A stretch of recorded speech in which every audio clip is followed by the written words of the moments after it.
नमस्कार। इस बार के नज़रिया शो का विषय कांग्रेस में चल रही अंदरूनी उठापटक रखा गया है। सच तो यह है कि कांग्रेस में बम फूटना बंद नहीं हुआ है। कपिल सिब्बल लगातार बम फोड़ रहे हैं और उन्हें वरिष्ठ कांग्रेसियों का साथ भी मिल रहा है। सबसे आश्चर्य तो तब हुआ जब दिग्विजय सिंह ने भी कपिल सिब्बल की बातों में सुर मिलाना शुरू कर दिया। गांधी परिवार के करीबियों में गिने जाने वाले दिग्विजय सिंह का इस तरह मुखर हो जाना भी दर्शाता है कि पार्टी के अंदर असंतोष चरम पर है। दिग्विजय सिंह के उस बयान पर गौर करें जिसमें उन्होंने कहा है कि पार्टी में जो आज असंतोष है वो एक दिन में नहीं बढ़ा है। यह विवाद उसी दिन से बढ़ गया था जब सोनिया गांधी पार्टी की अंतरिम अध्यक्ष बनी थी। सच तो यह है कि राहुल गांधी ने पार्टी का अध्यक्ष पद छोड़ दिया था, लेकिन पार्टी पर उनका नियंत्रण बना रहा, जिसके सबूत पार्टी पदाधिकारियों की नियुक्ति में मिलता है। एक तरह से सीधे सीधे राहुल पर अटैक। जी हाँ, ये वही दिग्विजय सिंह हैं जिन्हें एक समय में राहुल बाबा का ट्यूटर कहा जाता था, लेकिन अब शायद गुरु भी नाराज हो गए हैं। ऐसे में बड़ा सवाल, क्या राहुल बाबा कमजोर पड़ गए हैं या फिर युवाओं को तरजीह देना वरिष्ठ कांग्रेसियों को नागवार गुजर रहा है? आइए पड़ताल करते हैं। कांग्रेस में यूं कमजोर पड़े राहुल बाबा, फुल टाइम अध्यक्ष पर अब लगानी ही पड़ेगी मुहर। खुद राहुल हो या प्रियंका, अगर नहीं तो गैर गांधी परिवार के चेहरे को करना पड़ेगा आगे। क्या अब कांग्रेस में अंतरिम अध्यक्ष से नहीं चलने वाला है काम? क्या दिग्गज कांग्रेसियों की बगावत फुल टाइम अध्यक्ष चुनने को करने वाला है मजबूर? अगर नहीं तो क्या होगा राहुल बाबा का भविष्य? अगर प्रियंका अध्यक्ष बनने से मना करती है तो क्या राहुल का फिर से अध्यक्ष बनना होगा मजबूरी? या फिर क्या राहुल के अध्यक्ष रहते पार्टी की गिरी साख को आगे कर विपक्षी खेमा गैर गांधी परिवार के चेहरे को अध्यक्ष बनाने की करेगा मांग? कांग्रेस के अंदर उठी बगावत के बाद ये सवाल मुंह बाए खड़े हो गए हैं। कांग्रेस में राहुल गांधी समर्थक बनाम विरोधी खेमे के बीच जारी मुकाबला भले ही सोमवार को टाई रहा, लेकिन इससे संकट फिलहाल के लिए टला नहीं, खत्म नहीं हुआ। अगर पार्टी के वर्तमान विवाद को ठंडा करना है तो पार्टी हाईकमान को अध्यक्ष पद के लिए किसी न किसी चेहरे को चुनना होगा, क्योंकि जिस प्रकार दिग्गज कांग्रेसियों ने बगावत की स्क्रिप्ट लिखी है उसमें जब तक कांग्रेस अंतरिम अध्यक्ष सोनिया गांधी का विकल्प रखेगी तब तक अंतर्कलह जारी ही रहेगा। इसलिए अब फैसले की घड़ी आ गई है। इस पूरे घटनाक्रम में राहुल बाबा का कमजोर पड़ना भी सोनिया गांधी के सिपह सलाहकारों को इस पर सोचने के लिए मजबूर करने वाला है। इसमें उन्हें भविष्य में अपनी पसंद के व्यक्ति को अध्यक्ष बनाना भी आसान नहीं होगा। राहुल विरोधी खेमे का मानना है कि भले ही विवाद टालने के लिए कमेटी बना दी गई है, मगर इससे समाधान निकलना संभव नहीं है। इसलिए यक्ष प्रश्न तो यह है कि सोनिया की जगह पार्टी के कमान किसके हाथ हो?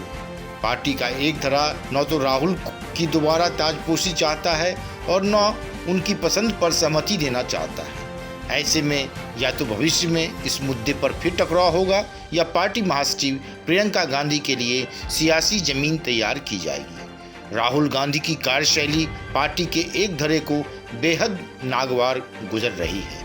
पार्टी के 23 नेताओं की ओर से भेजे गए पत्र का कारण भी राहुल ही थे। अब कार्य समिति की बैठक के बाद राहुल की पार्टी में स्थिति कमजोर हुई है।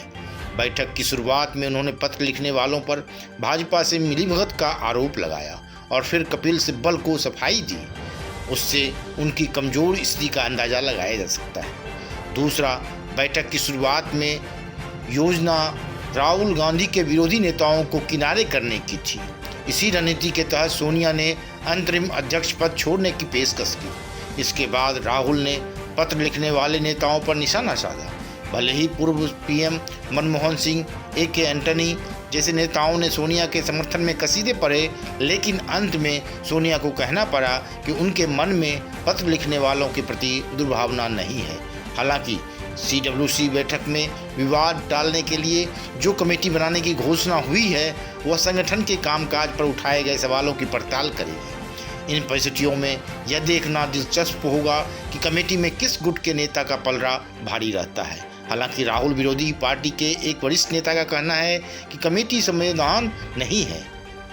सवाल यह है कि पार्टी की कमान कौन संभालेगा और पार्टी भविष्य में किस तरह की कार्यशैली अपनाएगी। उधर राहुल विरोधी धड़ा मानता है कि इस समय राहुल परिवार के इतर कोई पार्टी नहीं संभाल सकता। राहुल की पसंद वेणुगोपाल या किसी अन्य नेता के हाथ में कमान जाने से स्थिति और बिगड़ेगी।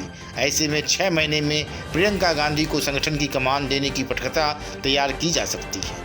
शुरुआती दौर में नए अध्यक्ष की मदद के लिए 2 वरिष्ठ नेताओं को उपाध्यक्ष पद की जिम्मेदारी दी जा सकती है। शशि थरूर के घर पर पड़ी थी पत्र लिखने की नींव। इस पूरे प्रकरण के पीछे बगावत की वजह 23 नेताओं द्वारा सोनिया को पत्र लिखना है। भले ही सोनिया गांधी को इसी माह 7 अगस्त को पत्र भेजा गया था, लेकिन ये पत्र यूं ही नहीं लिखे गए, बल्कि कांग्रेस पार्टी में ऊपर से लेकर नीचे तक बदलाव की मांग को लेकर 23 नेताओं द्वारा लिखे पत्र की नींव तो 5 महीने पहले ही पड़ गई थी, जब कांग्रेस के तिरुवनंतपुरम से सांसद शशि थरूर ने डिनर का आयोजन किया था। एक मीडिया रिपोर्ट में दावा किया गया है कि डिनर में मौजूद कुछ नेताओं ने इस पर हस्ताक्षर नहीं किए थे। पूर्णकालिक अध्यक्ष की मांग वाले पत्र पर पूर्व केंद्रीय मंत्री पी चिदम्बरम, उनके बेटे कीर्ति चिदम्बरम, सचिन पायलट, अभिषेक मनु सिंघवी और मणिशंकर अय्यर ने हस्ताक्षर नहीं किए थे। सिंघवी ने डिनर में अपनी मौजूदगी को स्वीकार भी किया। उन्होंने कहा, मुझे शशि थरूर ने एक दिन के नोटिस पर डिनर पर आमंत्रित किया था। पार्टी के भीतर सुधारों के रचनात्मक मुद्दे को लेकर एक अनौपचारिक चर्चा हुई। मुझे पत्र के बारे में किसी भी स्तर पर सूचित नहीं किया गया था। वहीं चिदम्बरम ने कहा कि उन्हें पार्टी के मसलों पर कोई टिप्पणी नहीं करनी है। राजस्थान में सचिन पायलट ने मुख्यमंत्री अशोक गहलोत के खिलाफ बगावती तेवर अपना रखे थे।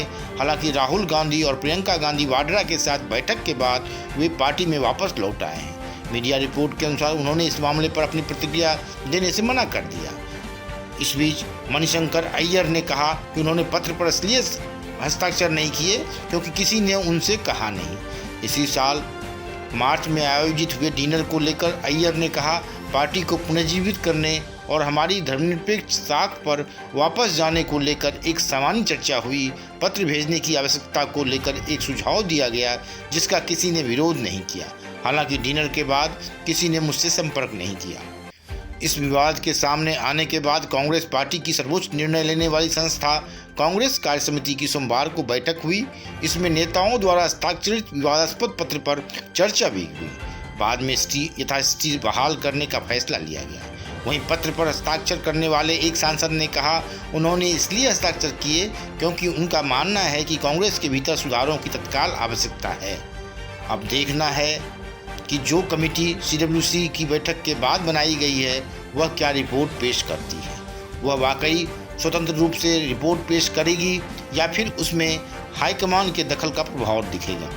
अगर ऐसा नहीं होता है तो निश्चित ही यह बात साफ हो जाएगी कि पार्टी का भविष्य क्या होने वाला है। राहुल बाबा ही ताकतवर बने रहेंगे या फिर उनके लिए कोई गैर गांधी परिवार के चेहरे को अध्यक्ष बनाना मजबूरी बन जाएगा। ब्यूरो रिपोर्ट, वनडे मैट्रम्स।